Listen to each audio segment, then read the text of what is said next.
పెళ్ళైనా పండగైనా వేడుక ఏదైనా పట్టుచీరల ప్రత్యేక వేదిక వారాహి సిల్క్స్. నమో వెంకటేశాయ. ఈ భూమండలం పైనే అత్యద్భుతమైన, ఎంతో ప్రశస్తమైన, అత్యంత పవిత్రమైన స్థలంగా తిరుమలని చెబుతారు. అఖిలాండ కోటి బ్రహ్మాండ నాయకుడు, దేవాది దేవుడు, కలియుగ ప్రత్యక్ష దైవమైనటువంటి ఆ శ్రీ వెంకటేశ్వరుడు కొలువై ఉన్నటువంటి ఈ తిరుమల ఎంతో పుణ్య పవిత్ర స్థలం. ఆ స్వామివారి దర్శన భాగ్యమే ఎన్నెన్నో జన్మల పుణ్యఫలంగా చెబుతారు.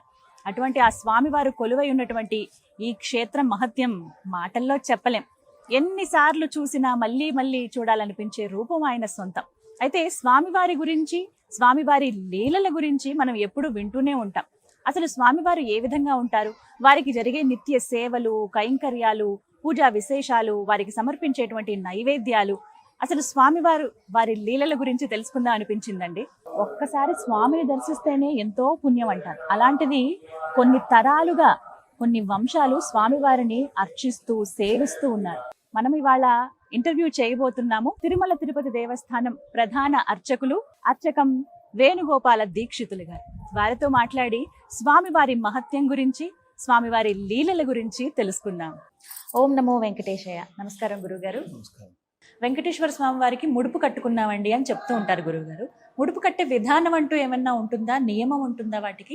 అసలు ఏం కడతారు, ఎలా అనేది వివరించి. వారికి మనకు ఒక గ్రామంలో అంతా కూడా చాలా కష్టతరం, దుర్లభమైన యాత్ర తిరుమల క్షేత్రం. ఇంత రవాణా సౌకర్యాలు లేదు.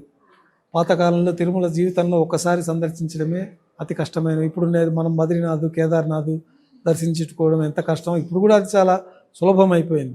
గతంలో ఈ ఆధునిక వాహన వసతి సౌకర్యాలు లేనప్పుడు ఆ ప్రాంతాన్ని కనుగొనటము, దాని అడ్రస్ తెలుసుకోవడము మనకు దుర్లభమైనవి. యోగులు, సిద్ధపురుషుల ద్వారా చాలా కొద్ది మందికి మాత్రమే ఆ యొక్క అవకాశం లభించేది. తిరుమల క్షేత్రంలో కూడా పెద్దవాళ్ళంతా కూడా తిరుమల బయలుదేరాలంటే శుచి శుభ్రంగా పసుపు వస్త్రాలు ధరించి స్వామివారికి ఒక ముడుపు కట్టుకొని ప్రయాణం బయలుదేరుతానని అక్కడ లోకల్లో భక్తులందరి దగ్గర వెళ్ళి నేను తిరుమల ప్రయాణానికి పోతున్నానంటే అందరూ మేము కూడా రాలేం కాబట్టి మా తరఫున కూడా కొంత ధనాన్ని వారికి విరాళంగా ఇవ్వడం, వాళ్ళ శక్త్యానుసారం ముందుగా వాళ్ళ ఇంట్లో వాళ్ళు సంకల్పం చేసుకొని ఈ పసుపు బట్టలు కడుక్కొని ఒక శనివారం రోజు స్వామివారి కొబ్బరికాయ కొట్టి ఆయన అనుగ్రహంతో నీ యాత్ర ప్రారంభం చేసి నీ దర్శనం చేసుకోవాలనుకుంటున్నాను ముడుపు కట్టుకొని వారి కోరికలు ఏవైతే ఉన్నాయో ఆ యొక్క సంకల్పాన్ని వాళ్ళు చెప్పుకొని ముడుపు కట్టుకొని తిరుమల యాత్రకి సుదూర ప్రాంతాల నుంచి అరణ్య మార్గంలో వచ్చి తిరిగి క్షేమంగా ఇల్లు చేరతామనే నమ్మకం కూడా ఉండేది కాదు. ఎందుకంటే ముఖాలంతా సంచరిస్తూ ఉండేవి. ఆ యొక్క ముడుపు కట్టుకొని వాళ్ళందరూ గుంపుగా ప్రత్యేకమైన బోరలు ఊదుకుంటూ ఘంటానాదంతో గంటలు కొట్టుకుంటూ గతంలో వచ్చేవాళ్ళు. మా చిన్నతనంలో కూడా అట్లా వచ్చేవాళ్ళు. ఈ కర్ణాటక, తమిళనాడు వాళ్ళు, ఆంధ్ర ప్రాంతం నుంచి భజన బృందాలుగా భజన చేసుకుంటూ బృందాలు గుంపులుగానే వచ్చేవాళ్ళు.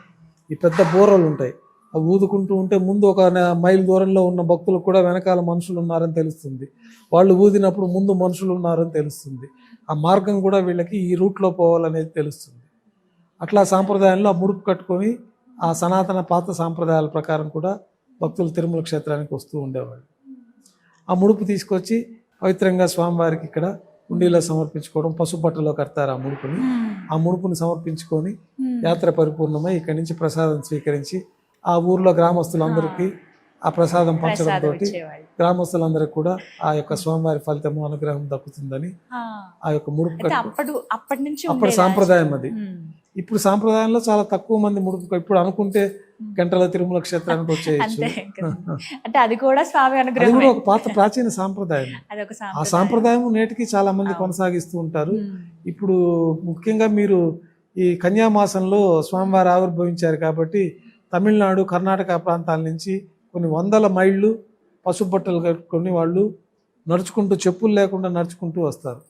ఇప్పటికీ తమిళనాడు నుంచి వచ్చే భక్తుల కోసం మార్గం మధ్యలో అక్కడక్కడ అప్పట్లో రాజుల కాలంలో గ్రామంలో వాళ్ళు వస్తుంటే వాళ్ళకి హారతులు బట్టి వాళ్ళకి పాదాలకు నీళ్లు పోసి తిరుమల వెళ్తున్నారు, ఎంత పుణ్యాత్మలో వీళ్ళని అన్నట్టుగా చూసేవారు. స్వామితో సమానంగా వారికి సేవలు అందిస్తే స్వామికి అందించినట్టే అని వాళ్ళ కాళ్ళు కడగడము, ఇచోతికంగా వాళ్ళకి భోజనాలు, వసతులు ఏర్పాటు చేయడము, మళ్ళా నెక్స్ట్ ప్రయాణానికి వాళ్ళకి కావాల్సిన ఆహారాన్ని సమకూర్చడము, ఇవన్నీ ప్రాచీన సాంప్రదాయంలో తిరుమల యాత్రలో భాగంగా జరుగుతూ ఉండేది. నేటికి తమిళనాడు నుంచి కొంతమంది అదే విధానాన్ని అనుసరిస్తూ వస్తూ ఉంటారు. బ్రహ్మోత్సవాల సమయంలో ఇటువైపు కడప, హైదరాబాద్ పరిసర ప్రాంతాల నుంచి కూడా నడిచి వచ్చేవాళ్ళు ఎక్కువ ఉన్నారు అదే సాంప్రదాయాన్ని అనుసరించి.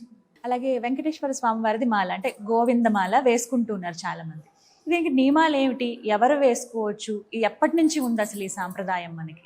ఈ నియమం గోవిందమాల అనేది ఇటీవల కాలంలో బాగా ప్రబలింది. గతంలో ఇది మనం ఇందాక చెప్పుకున్నట్టు ముడుపు కట్టుకొని పసుపు దుస్తులు ధరించుకొని వాళ్ళు మండలం రోజులు పడుతుందో, నెల పడుతుందో, 2 నెలలు పడుతుందో స్వామివారి తదేక దీక్షతో అక్కడి నుంచి ప్రయాణం అయ్యి ఇంత సుదూర ప్రాంతానికి వచ్చి స్వామివారిని దర్శించుకునేవాళ్ళు. ఇప్పుడు ఆ సాంప్రదాయాన్ని అనుసరించి గోవిందమాల అని వేసుకొని స్వామివారిని దర్శించుకోవాలంటే ఇప్పుడు 1-2 రోజుల్లో వచ్చి దర్శనం చేసుకొని వెళ్ళిపోవచ్చు. కానీ అప్పటి ప్రాంతంలో ఆ సాంప్రదాయాన్ని అనుసరించి కొంతమంది వాళ్ళ పెద్దలు ఆచరించిన విధానాన్ని ఈ పసుపు బట్టలు కట్టుకొని 40 రోజులు మండలం రోజులు పెట్టుకొని వాళ్ళు గోవిందనామ స్మరణ చేత ప్రతిరోజు ఉదయాన్నే పసుపు బట్టలతోటి స్నానం ఆచరించడము, తులసిమాల ధరించడము, స్వామివారిని నామజపం చేసుకోవడము, నామస్మరణ చేసుకోవడం, 3 పూట్ల స్నానము, 3 పూట్ల స్వామివారి పటానికి ధూపదీప నైవేద్యాలు, కొబ్బరికాయ కొట్టుకొని ఇంట్లోనే వాళ్ళకి సౌలభ్యం ఉన్న ప్రదేశంలో ఈ అశౌచాలు ఇవి లేని వాళ్ళు ఎవరైనా దీన్ని ఆచరించవచ్చు. ఆడవాళ్ళు అయితే వాళ్ళకి ఆ క్రమం లేనప్పుడు ఇబ్బంది లేని విధంగా వాళ్ళు 20 రోజులు 21 రోజుల్లో చేసుకోవడము, 11 రోజులు చేసుకోవడము, ఈ యొక్క నియమాన్ని అనుసరించి ఈ యొక్క స్వామివారి యొక్క సాంప్రదాయాన్ని అనుసరించి చేసుకునే వాళ్ళు కూడా వచ్చి స్వామివారిని దర్శించుకుంటూ వైకుంఠ ఏకాదశి ఇట్లాంటి ప్రాంతాల సమయంలో ఎక్కువ ఈ గోవిందమాల భక్తులే వస్తుంటారు. అది తర్వాత క్రమంలో ఇప్పుడు ఆ కేరళ సాంప్రదాయాన్ని అనుసరించి అయ్యప్ప మాల, ఇతర దుర్గామాల ఇవన్నీ కూడా పాత సాంప్రదాయాలను అనుసరించి, పాత సాంప్రదాయంలో ఈ వసతులు లేవు కాబట్టి ఇన్ని రోజులు దీక్షతో వాళ్ళు ఈ కార్యక్రమానికి వచ్చి స్వామివారి దర్శనం చేసుకునే కార్యక్రమంలో భాగంగా ఇవన్నీ ఆచరించేవారు. ఇప్పుడు కూడా వారందరూ వారి ఊళ్ళల్లో ఈ 40 రోజులు 21 రోజులు 11 రోజులు ఈ కార్యక్రమాలన్నీ చేసుకొని వాళ్ళు అయ్యప్ప కొండ అయితే అయ్యప్ప కొండకు వెళ్ళి ఆ దీక్ష విరమణ చేయడం, తిరుమల క్షేత్ర సందర్శనం అయితే తిరుమల కొండకు వచ్చి ఆ దీక్ష విరమణ చేయడము, ఇక్కడే దీక్ష విరమణ ఇక్కడ చేసుకొని స్వామివారి దర్శనం అయిపోయి తలనీలాలు సమర్పించి దర్శనము, పుష్కరిణి స్నానము, స్వామివారి దర్శనం అయిపోయిందంటే దీక్ష విరమణ అయిపోతుంది. ఇక్కడి నుంచి స్వామివారి ప్రసాదం తీసుకెళ్లి వాళ్ళ ఇంట్లో గృహస్థులకి బంధుమిత్రులకి పంచడం తోటి మాలధారణ చేసే ముందు కూడా తిరుపతి రావాల్సి ఉంటుందా అండి, లేకపోతే వారి గృహంలో మనం ముడుపు కట్టుకొని మాలధారణ చేసేసుకోవచ్చు. పసుపు వస్త్రం మాత్రం ఖచ్చితం, అది మాలధారణలో ముఖ్యమైనది. అలాగే మెడలో ఆ మాల ఏదైతే ఉందో పసుపు వస్త్రం ఏంటంటే ఏమన్నా తెలిసి తెలియకుండా ఆ శౌచాలన్నీ తొలగిపోతుంటాయి. తెలిసి తెలియకుండా ఎవరన్నా తాకినా ఇట్లా వాళ్ళు ఇట్లాంటివన్నీ ఉంటే దోషాలు పోతాయి. పసుపు వస్త్రం అదొక శ్రేష్టం.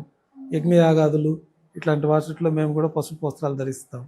పసుపు వస్త్రాలకు అంతటి ప్రాముఖ్యత ఉంది కాబట్టి సామాన్య భక్తులు కూడా ఈ తెలిసి తెలియక జరిగే విషయాలన్నింటిలో ఆ పసుపు వస్త్రాల్లో అన్నీ తొలగిపోతాయి, దేహంలో ఉండే మలినాలన్నీ తొలగిపోతాయి అనేసి ఆ పసుపు వస్త్రాన్ని వేసుకుంటారు. ఇది చాలా విశేషంగా ఉంటుంది. ఆ పసుపు రంగు కూడా లేతగా ఉన్నటువంటి పసుపు. స్వామివారి గురించి, వారి లీలల గురించి తెలుసుకోవడం అనేది ఎంతో సంతోషించే విషయం అండి. ధన్యవాదాలు. నమస్కారం. ప్రేక్షకులందరికీ కూడా స్వామివారి దివ్యాశీస్సులు ఎల్లప్పుడూ ఉండాలని, శ్రీ వెంకటేశ్వర స్వామి ఆశీస్సులతోటి ప్రపంచ ప్రజలందరూ సుఖ సంతోషాలు ఆయురారోగ్యాలతో వదిలుతూ స్వామివారిని దర్శించుకొని స్వామివారి పరిపూర్ణ అనుగ్రహం పొందాలని కోరుకుంటూ, స్వామివారి అనుగ్రహం ప్రపంచ ప్రజలందరికీ ఉండాలని సదా శ్రీవారి ఆలయంలో ప్రార్థనలు చేస్తూ ఓం నమో వెంకటేశాయ. ఓం నమో వెంకటేశాయ.